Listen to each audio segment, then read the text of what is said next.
का कोई रास्ता नहीं है। ऐसे हालात में हम सदगुरु के पास जाकर के कुछ देर के लिए बैठ जाएं तो हमारे पास सोई हुई जन्म जन्म की सोई हुई शक्ति जागृत होती है और वह शक्ति स्वतः ऐसी दिव्यता अनुभव कराने लगती है कि हम भूल जाते हैं उस संकट को, उस विपत्ति को, और हमारे मन में एक अपूर्व अनिश्चित महान सुख का सागर उमड़ने लगता है। वैसे तो कहा गया है कि जा कह रही भावना जैसी, हरि मूरत देखें तीन तैसी। जिसके पास जैसी भावना होती है उसका वैसा ही प्राप्ति होता है। कुछ लोग सदगुरु को भगवान समझते हैं, उन्हें भगवान का प्रतिफल मिलता है। कुछ लोग सदगुरु को साधारण मनुष्य जानते हैं, उनको साधारण मनुष्य का प्रभाव और प्रणाम मिलता है। कुछ लोग सदगुरु को साक्षात परम ब्रह्म जानते हैं, उनके लिए साक्षात परम ब्रह्म का स्वरूप मिलता है।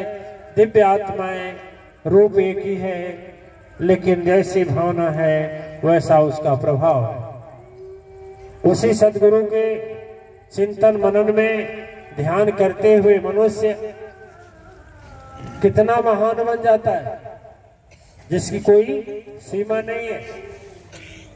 वशिष्ठ जी को जब तक भगवान राम नहीं पाए तब तक भगवान नहीं बने थे, लेकिन गुरु को जब पा गए तो भगवान बन गए।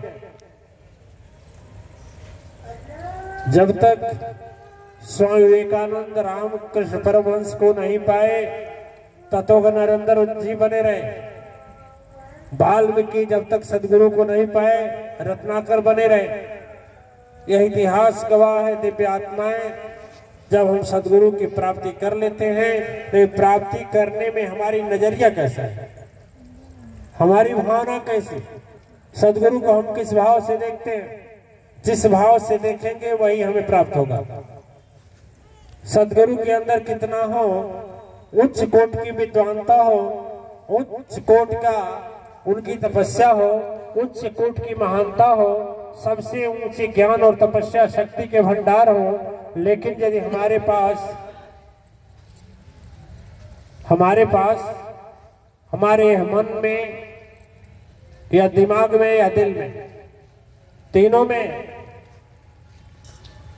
सुराख है तो सदगुरु का कुछ भी अपने पास टिकेगा नहीं।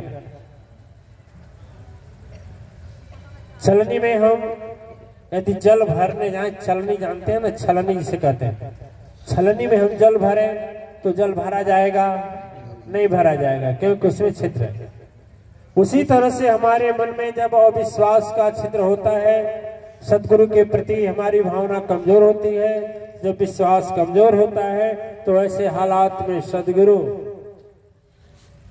के रहते हुए भी हम कुछ नहीं पाते।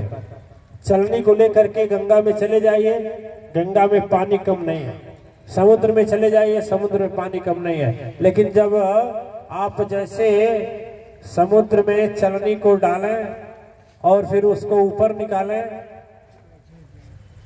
और ज्यों निकालेंगे तब उसमें से पानी निकलना शुरू हो जाएगा। यानी कुछ देर के बाद एक बूंद भी पानी नहीं रहेगा, नहीं ना।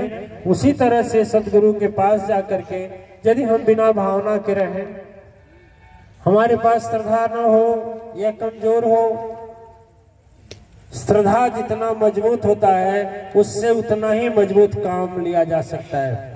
जैसे हाथी होती है, हाथी को हमारे देखिए इतनी पतली अंगुली के इतना पतला रस्सी में बांधा जाए तो क्या हाथी रुक जाएगी कि तोड़कर चली जाएगी? चली जाएगी। उसके लिए मोटा होना चाहिए, और जितना ही विशाल जानवर है उसके लिए उतना ही मोटा होना चाहिए, ठीक है। वहीं बकरी के लिए इतना पतला भी काम चल जाएगा, लेकिन इतना पतला भैंस के लिए नहीं चलेगा, उसके लिए और मोटा होना चाहिए, और भैंसा के लिए और ज्यादा मोटा होना चाहिए। उससे मोटा घोड़ा का होना चाहिए, उसके मोटा जो है हाथी का होना चाहिए।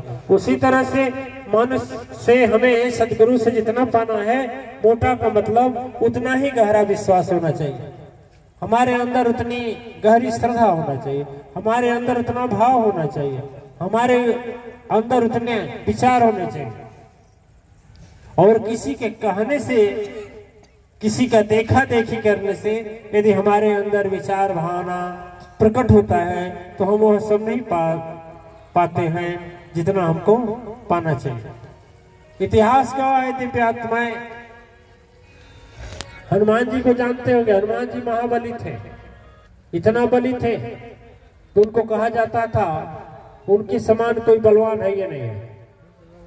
महाबली, इतना बलवान है, लेकिन उनको कोई तब तक नहीं जाना जब तक भगवान राम से नहीं मिले। उसके पहले वही हनुमान जी थे, पवन तनय थे, सूर्य को निगलने वाले थे। हनुमान जी वही थे, उनके अंदर लंका जलाने की क्षमता थी, धौलागिर पर्वत लाने की क्षमता थी, पाताल बैठ करके रावण को मारने की शक्ति थी। उनके पास मूर्छित पड़े लक्ष्मण को मेघनाथ की शक्ति से बचा करके भगवान राम के पास लाने की शक्ति थी, लेकिन कोई नहीं जानता था।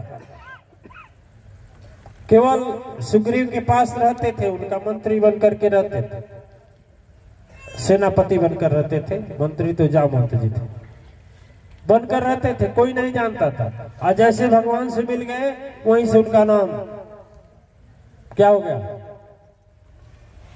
भगवान से मिले और भगवान से जब मिले तो वहीं से उनका नाम अमृत हो गया, वहीं से महाबली हो गए। जब तक नहीं मिले थे तब तक कोई महत्व नहीं था।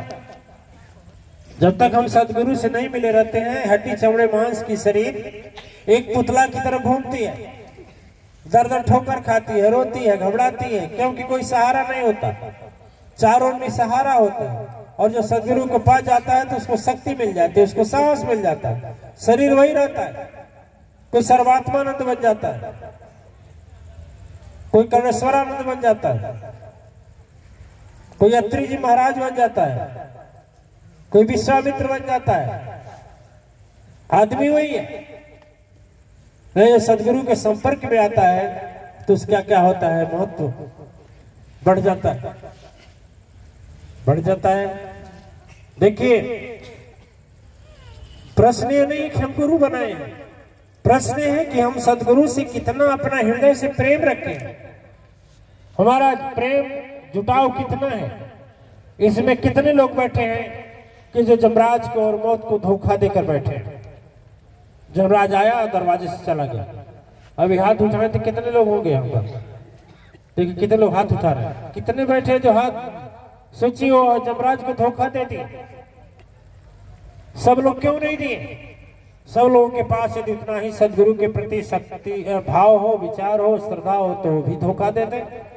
लेकिन जो कोई अजमाने के दृष्टिकोण से कि पता नहीं हमारा सुनेंगे कि नहीं, पता नहीं इनके अंदर शक्ति है कि नहीं। और मैं बार बार कहता हूं दिव्य आत्माएं, शक्ति जो होती है, शक्ति जो होती है श्रद्धा में, शक्ति जो होती है विश्वास में होता है, शक्ति जो होता है भाव में होता है।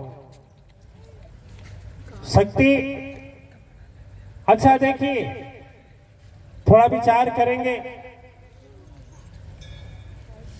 लंका में दो लोग रह रहे हैं, एक और रावण, एक और विभीषण।